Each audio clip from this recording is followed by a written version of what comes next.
할렐루야. 우리 서로 인사합니다. 사랑합니다. 축복합니다. 여러분들을 축복하겠습니다. 하나님의 은혜와 평강과 복이 여러분과 여러분의 가정에 영원하시기를 축복합니다. 오늘은 하나님 말씀을 전하기 전에 영상을 하나 볼 텐데요. 조나단 에드워드 목사님의 가정의 이야기를 KBS에서 방영한 적이 있어요. 조금 먼저 영상을 보시고 제가 설교를 하도록 하겠습니다. 미국을 움직이는 인물들을 줄줄이 배출하고 있습니다.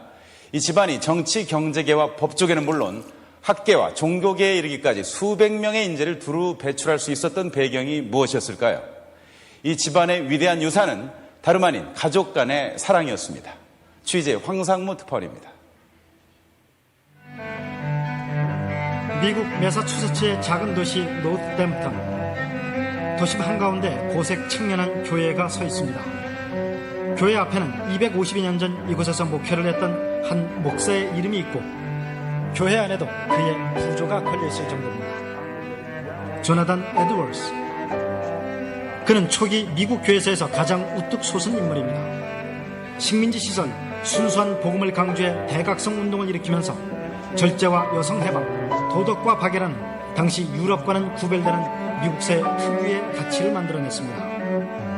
The ministry that he had here in Northampton reached the far corners of the world because what he did here during the Great Awakening captured the imagination of church leaders around the world. 그런데 미국의 일반인들에게 조나단은 목사로서보다는 그의 부인 사라와 더불어 위대한 가문을 연 인물로 더 잘 알려져 있습니다. 교회에서 멀지 않은 이 집에서 조나단 부부는 11명의 자녀를 두게 되는데 이때부터 미국을 움직이는 위대한 인물들이 줄줄이 태어나는 것입니다.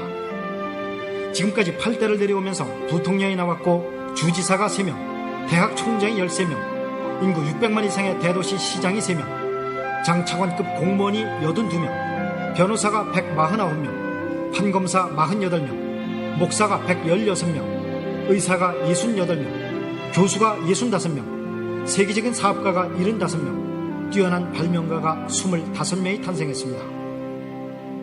무엇이 이 가문을 이렇게 만든 것일까? 교회의 목사는 우선적으로 그의 신앙심을 꼽았습니다. Well, first of all, he was a man of deep faith. And a strong belief in God. 다음으로 자녀들에 대한 교육을 들었습니다. 조나단은 7명의 딸들에게도 아들과 똑같은 교육을 시킨 것으로 유명합니다. 마지막으로 예상치 못한 답변이 하나 더 나왔습니다. It's not just education.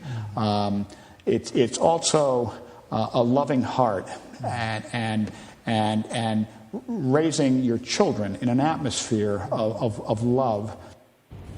취재진은 조나단이 태어난 것부터 그의 발자취를 더듬어 보기로 했습니다.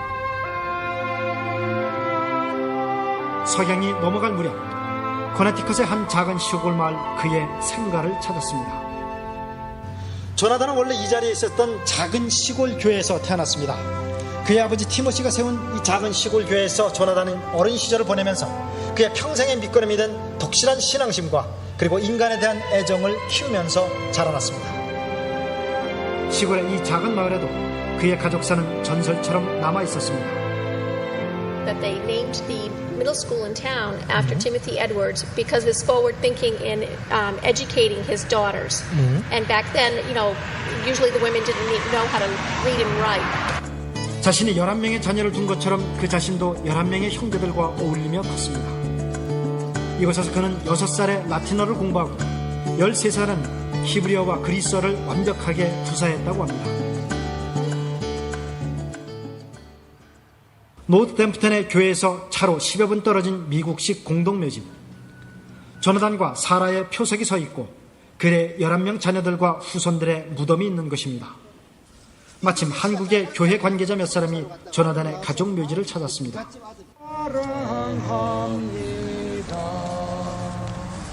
이 노래를 이분이 지었습니다.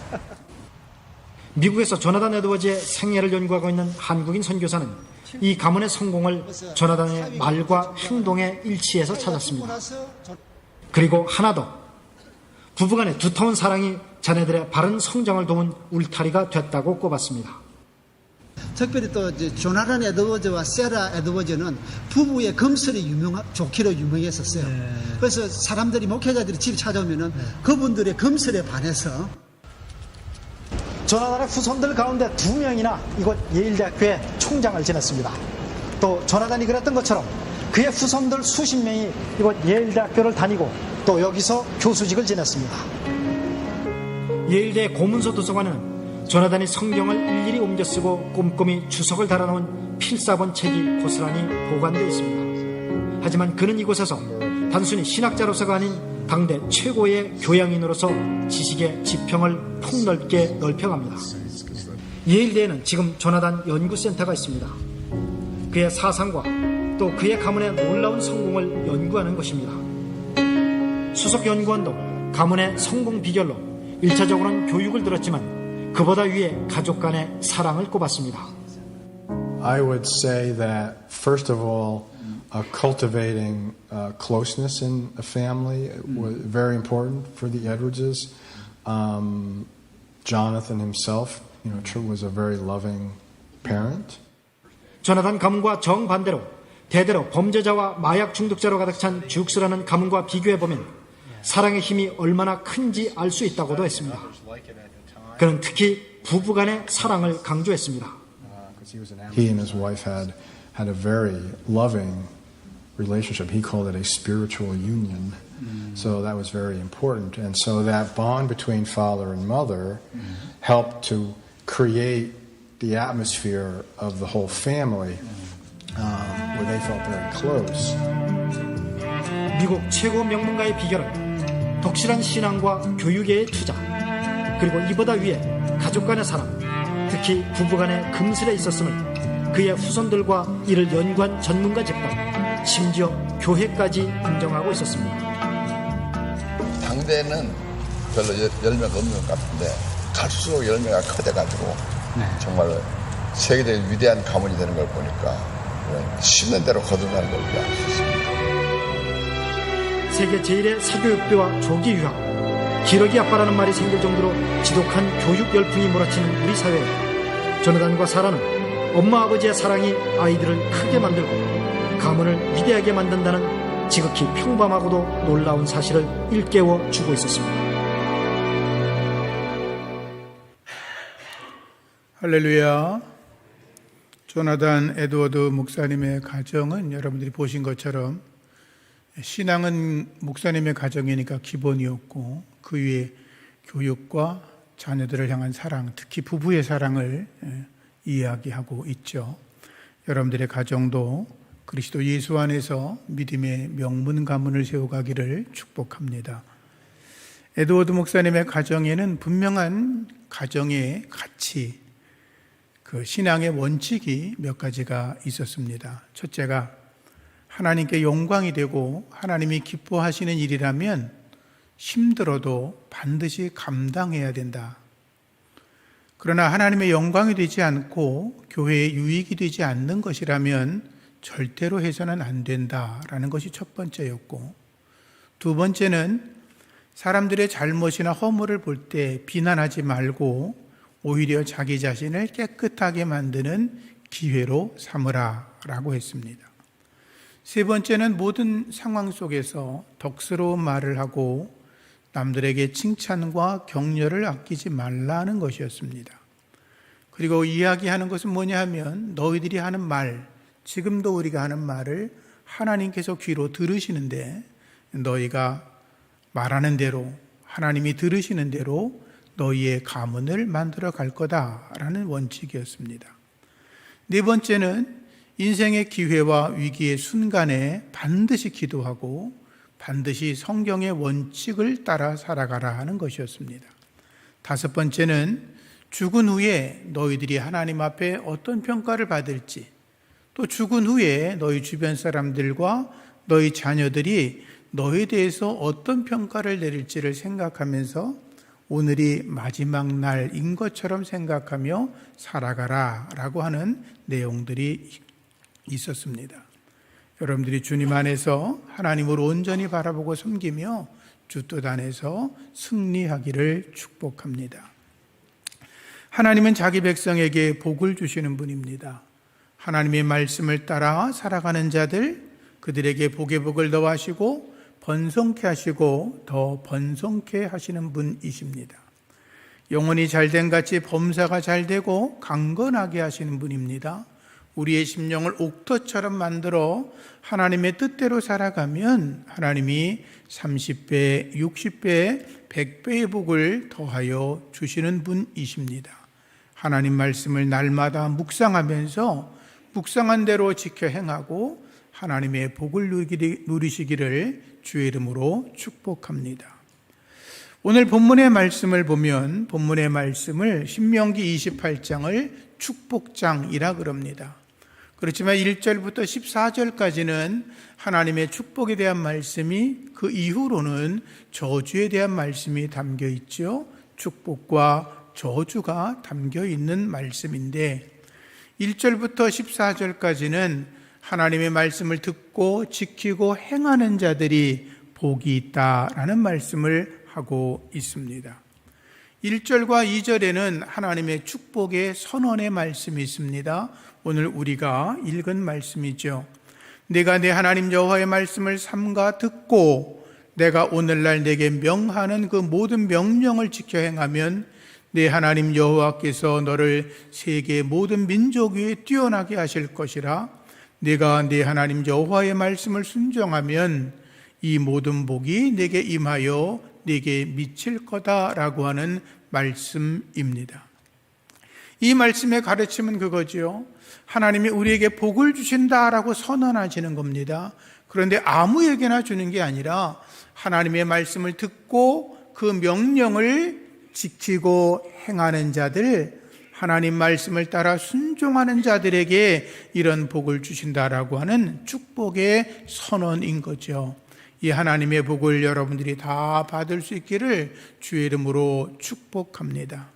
3절에서 6절의 말씀은 우리 믿는 자들 개개인을 향한 하나님의 축복의 말씀이 담겨 있습니다.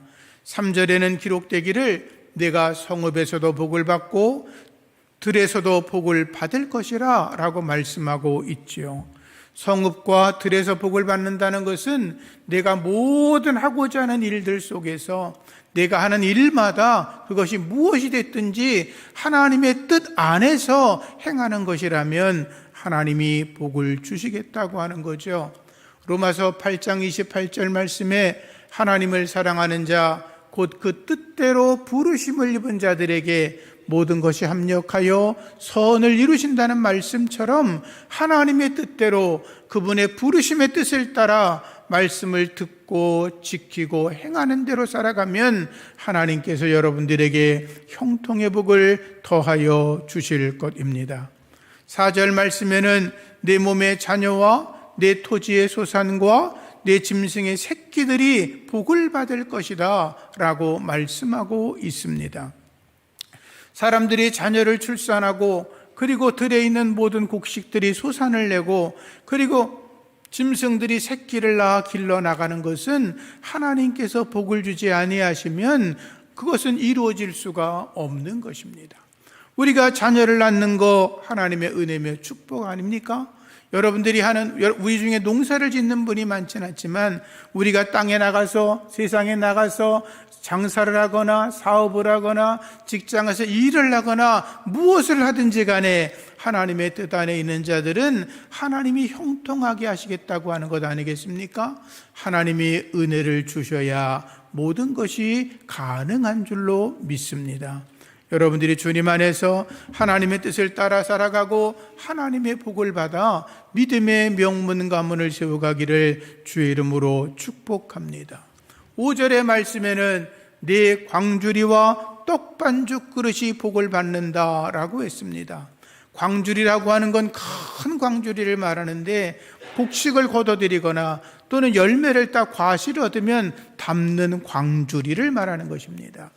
떡반죽 그릇은 집에서 우리가 음식을 만들 때 쓰는 조금 양푼 같은 것을 말하는 거죠.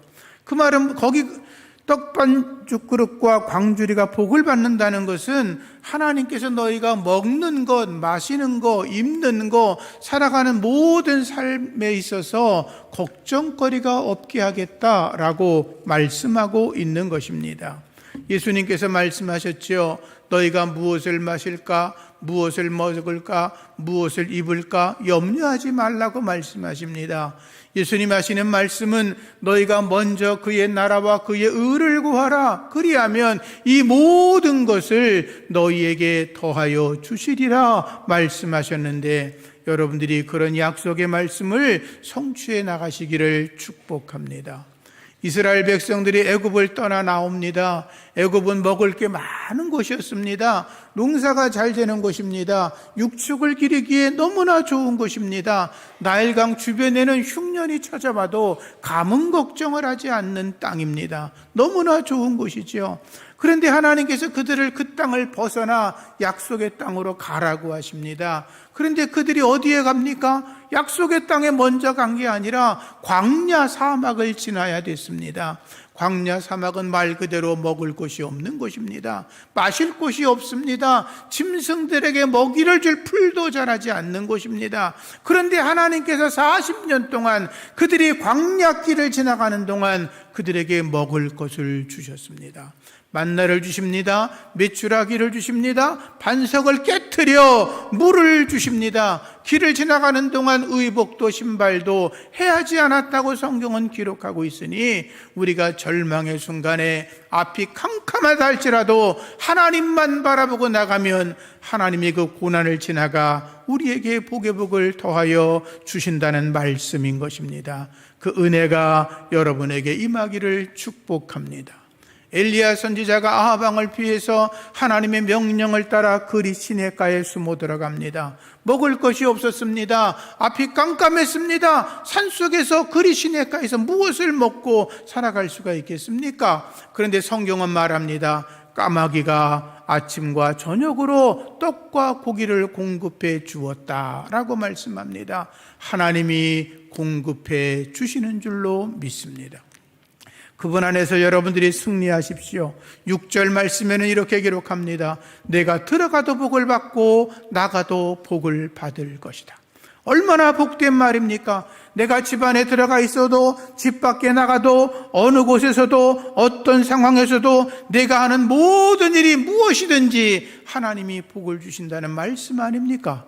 그런 복이 있기를 축복합니다. 하나님의 뜻에 합당한 삶을 살아가면, 하나님이 보시기에 합당한 일이라면, 우리가 하나님의 말씀을 들은 대로 지키고 행하면 하나님께서 우리의 자손들에게 그러한 복을 더하여 주실 것입니다. 여러분, 성경을 보면 요셉을 아시죠? 요셉이 17살에 노예가 됩니다. 우리가 상식적으로 그냥 성경을 쭉 읽어가니까 깊이 생각을 안 하면 요셉이 그냥 뭐 잘 어쩌고 저쩌고 총리가 됐다 이 정도이지만, 여러분, 요셉이 노예로 팔려갈 때 하나님에 대해서 얼마나 원망을 했겠습니까? 한 번도 안 했다고 생각합니까? 요셉이 수많은 생각을 했을 겁니다. 그럼에도 불구하고 하나님을 바라봅니다. 노예로 팔려갔지만 애굽 땅에 들어갔을 때 애굽 땅에 하나님 여호와라는 이름을 부르는 자가 아무도 없었지만 그는 여호와 하나님을 부르고 믿음으로 지켜냅니다. 보디발 장군의 집에 팔려갔지만 하나님이 그와 함께 하심으로 형통하게 되었고 가정 총무가 되었습니다. 그가 그 보디발 장군의 아내 유혹을 뿌리쳤다는 이유 때문에 억울하게 감옥살이를 하게 되었지만, 감옥에서도 성경은 기록하기를 하나님이 그와 함께 하심으로 형통하게 되었다고 말씀하고 있습니다. 훗날 그가 13년 뒤에 애굽의 총리에 올랐을 때도 성경은 말합니다. 하나님이 그와 함께 하심으로 그가 하는 모든 일마다 복을 주셨더라. 할렐루야. 여러분, 어떤 어려움이 찾아와도 하나님 바라보시기를 축복합니다. 어떤 고난이 찾아와도 하나님 바라보시기 바랍니다. 그러면 들어가도 복을 받고 나가도 복을 받고 어느 곳에 있어도 하나님이 여러분들에게 복의 복을 더하여 주실 줄로 믿습니다. 7절 이하에 있는 말씀은 하나님께서 공동체를 향하여 주시는 복된 말씀입니다. 7절에는 기록하기를 하나님께서 너를 대적하기 위해 일어난 적군들을 물리치시기를 그들이 한 길로 쳐들어왔지만 7길로 도망가게 한다라고 말씀합니다. 얼마나 멋진 말입니까? 만약에 우리가 전쟁을 치렀습니다. 적군이 쳐들어옵니다. 그런데 한 길로 쳐들어왔다가 7길로 혼비백산하여 도망가고 완전한 승리를 이룬다면 그보다 더 멋진 일이 어디에 있겠습니까? 하나님 앞에서 온전한 믿음을 지키고 주님의 뜻대로 살아가면 하나님이 반드시 그렇게 해 주실 줄로 믿습니다. 여러분, 구약의 이야기를 천천히 읽어보면 간단한 이야기가 뭐냐 하면 이스라엘 백성들이 하나님의 뜻을 따라 살아갈 때 하나님께서 전쟁에서 승리하게 하셨다는 것입니다. 하나님의 마음에 합한 사람이 누굽니까? 다윗이죠. 다윗이 왕이 되고 나서 왕이 되기 이전부터 하나님의 뜻을 따라 살아갑니다. 하나님 마음에 합한 자였습니다. 놀랍게도 다윗은 전쟁에 나갈 때마다 승리합니다. 그의 고백처럼 모든 원수들 앞에서 그들을 잡아놓고 그들을 발등상 삼으면서 잔치를 벌이며 하나님께 영광을 올린 자가 다윗이었습니다. 그런데 성경을 보십시오. 이스라엘 백성들이 하나님을 떠나고 우상을 섬기고 하나님 말씀을 무시하고 왕들이 하나님을 버렸을 때는 성경은 기록합니다. 나라가 망하고 멸망당하고 그들은 언제나 주변 나라에게 속국이 되어서 고통당했던 것을 성경은 말씀하고 있습니다. 하나님을 섬기는 것, 그분의 뜻 안에 살아가는 것, 이 땅의 모든 백성들이 하나님을 예배하고 살아가는 것, 그것보다 더 복된 길은 없는 줄로 믿습니다. 12절 13절 말씀해 보면 하나님이 말씀합니다. 네 손으로 하는 모든 일에 복을 내려주겠다. 너는 꾸어줄지라도 꾸임받지 않을 거다. 너는 머리가 될전정 꼬리가 되지 않을 거다. 위에만 있고 아래에 있지 않을 거다. 이 축복의 말씀은 뭐냐 하면 하나님께서 너희들의 나라를 강대하게 하신다는 거예요. 외교 무대에 가서 항상 너희들의 입김이 크게 작용할 거라는 거예요. 너희들이 나가서 경제 살림도 하나님이 책임져 주시겠다고 말씀하고 있는 거예요. 앞서 말했지만 다윗과 솔로몬 시대에는 주변의 모든 나라가 그 다윗과 솔로몬에게 절하고 굴복하면서 조공을 갖다 바쳤습니다. 그런데 그 시대가 지나간 이후에는 오히려 이스라엘이 주변의 나라에다가 자기들이 조공을 바치고 오히려 그들 밑에서 무릎을 꿇고 살아가는 부끄러움을 당했습니다. 시대가 점점 더 악해져 가면서 그들이 하나님을 떠나고 악을 행했을 때는 그들이 멸망하기 직전에 무슨 일을 하냐 하면 왕궁과 성전에 있는 금과 발라놓은 금들, 동들, 철들 이런 걸 다 긁어가지고 조공으로 바쳤다고 기록하고 있습니다. 나라가 경제가 망하고 그리고 정치가 망하고 외교가 무너지고 국방이 망가지고 아무것도 안 됐다는 거죠. 하나님을 잘 섬기는 것이 복 중에 복인 줄로 믿습니다. 하나님이 이 땅을 지켜주셨습니다. 6.25를 하나님이 지켜주셨고 3.8선 지켜주시고 하나님께서 이 땅을 세계 경제 10대국으로 만들어주신 것은 하나님의 은혜며 축복인 줄로 믿습니다. 아직도 이 땅에 많은 그리스도인들이 잘못된 이들도 물론 있겠지만 거룩한 하나님의 백성들이 오늘도 하나님을 예배하고 찬양하고 그분의 뜻대로 살아가려고 애를 쓰고 수많은 목사님들이 하나님 말씀을 따라 가르치고 그리고 그렇게 의인으로 살아가는 거룩한 백성들이 이 땅에 여전히 남아있기 때문에 하나님이 이 나라를 지키시는 줄로 믿습니다. 새벽마다 100만의 성도가 나와 기도하며 이 나라와 민족을 위해 기도하기 때문에 하나님이 이 땅을 지켜주시는 줄로 믿습니다. 8절의 말씀 보면 하나님께서 창고와 네 손으로 하는 모든 일에 복을 내리신다. 하늘의 복을 여시고 네 땅에 때를 따라 비를 내리시고 네 손으로 하는 일마다 복을 주시겠다고 말씀하고 있지요. 이 말씀은 하나님께서 너희들의 나라에 복을 주겠다는 겁니다. 국가 재정이 넉넉하게 하신다는 겁니다. 경제가 잘 돌아가게 한다는 겁니다. 국민들이 경제적 어려움에서 벗어나 여유롭게 살아가게 하신다는 말씀입니다. 국정 업무에 차질이 없고 나라의 산업이 잘 되고 수출이 잘 되고 백성들이 장사를 하든 농사를 짓든 목축업을 하든 어떤 사업을 하든 직장 생활을 하든 어렵지 않도록 지켜주신다는 하나님의 약속인 것입니다. 사랑하는 성도님들, 하나님 말씀을 잘 들으시고 그 말씀을 지키고 행하셔서 이런 복을 누리는 여러분들 이 나라가 되기를 주의 이름으로 축복합니다. 9절과 10절 말씀에는 이런 말씀이 있습니다. 내가 너희들을 나의 성민으로, 자기 성민으로 세우겠다는 말씀이 나옵니다.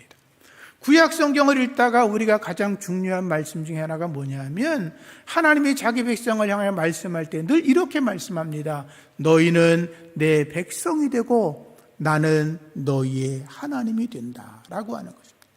여러분, 하나님이 나의 하나님이 되시면 걱정할 게 없습니다. 왜? 하나님께서 다 책임져 주시기 때문인 것입니다. 좋은 아버지는 자기 자식들에게 근심 걱정거리를 만들지 않습니다.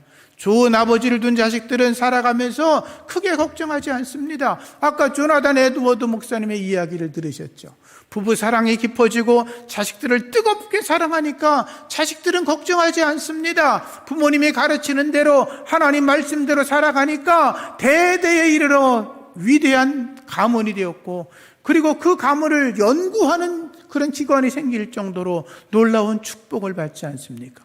그런데 혹시 보셨는지 모르지만 같은 시대 살아갔던, 같은 지역에 살아갔던 맥스 주크라고 하는 사람의 가문을 조사해 보니까 정상적으로 살아간 사람이 20명밖에 없었다 그러죠. 거의 1000명 넘는 그 후손들이 어떻게 되는지 압니까? 마약, 강도, 살인 이런 것들에 연루돼서 감옥살이하고 인생을 망친 사람들이 나머지 전부 다였다는 것입니다. 여러분, 믿음을 따라 살아가시기를 예수 이름으로 축복합니다. 하나님의 백성, 하나님의 자녀가 된 거 얼마나 감사한 일인지 몰라요. 하나님이 나의 하나님인 것이 얼마나 감사한 일인지 몰라요. 오직 하나님만을 섬기며 나아가시기를 축복합니다. 이삭이 흉년에 100배의 축복을 받았다고 창세기 26장은 말하고 있습니다. 그러나 이삭이 많은 복을 받았지만 그 집안에 종들도 많고 가신들도 많았지만, 그러나 사실 세상적으로 보면 그 지역 블레셋의 아비멜렉 왕보다 더 대단하지는 않았습니다. 아브라함 자기 아버지 때부터 파놓았던 우물도 뺏기고 메고 나도 아무 소리도 못하고, 그리고 파놓은 우물도 내놓으라 그래도 두 말 못하고 이렇게 피하고 도망가다가, 그런데 나중에 하나님께서 그를 지켜주십니다. 복을 주십니다. 성경을 계속 읽어내려가면 아비멜렉 왕이 어느 날 이삭을 찾아옵니다. 혼자 찾아오지 않고 자기 친구 아우산과 군대 장관 비고를 데리고 옵니다. 자기가 대단하다 이런 걸 드러내려고 한 거죠. 근데 그의 입에서 이런 말이 나옵니다. 내가 지금까지 너를 보니까 하나님이 너에게 복을 주시는 걸 내가 보았다고 이야기합니다. 너의 하나님 여호와가 너와 함께 하심을 내가 보았다. 그리고 그 뒤에 이어서 하는 말이 뭐냐 하면 너와 내가 싸우지 말고 평화조약을 맺자고 이야기합니다. 강했던 아비멜렉 왕이 시간이 지나가면서 하나님이 이삭에게 복을 주는 걸 알고 너와 내가 평화조약을 맺자고 이야기를 하는 거죠. 여러분, 믿음 생활하면서 주변 사람들에게 네가 과연 하나님께 복을 받은 자라고 하는 그런 말을 들을 수 있기를 축복합니다. 하나님이 함께 하시기에 가능했습니다. 아니, 이삭이 하나님만을 섬겼기 때문에 가능한 이야기였습니다. 믿음을 떠나지 않도록 하세요.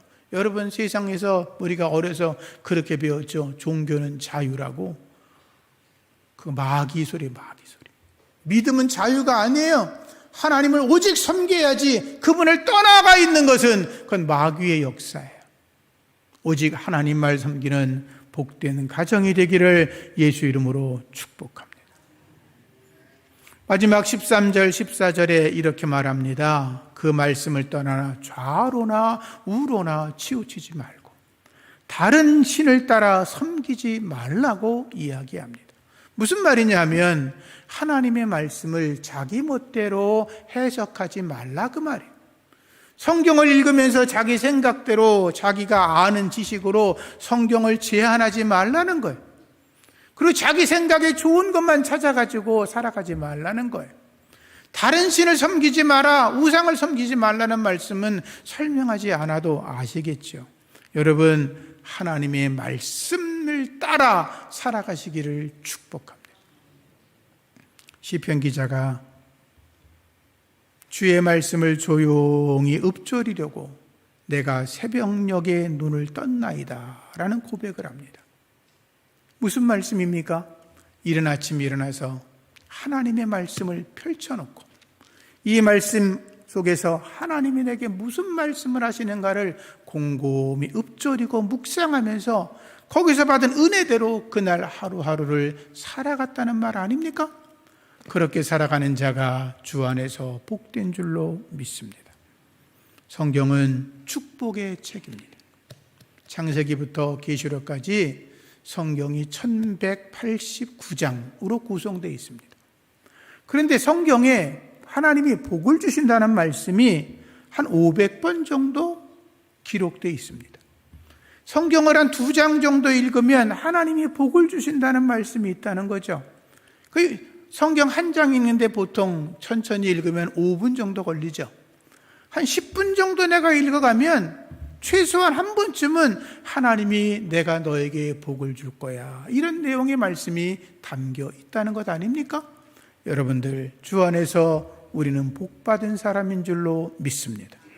하나님이 나의 하나님이시고 내가 그분의 백성으로 살아가는 순간 우리는 언제나 하나님이 말씀하시는 복을 누릴 수가 있는데, 오늘 말씀대로 그분의 명령을 따라 살아가고 그렇게 지키고 행하고 순종하는 자에게 믿음의 복을 주시고 믿음의 명문 가문을 이루신다는 사건을 다시 한번 믿으셔서 예수 안에서 여러분들이 복되게 살아가시기를 주의 이름으로 축복합니다.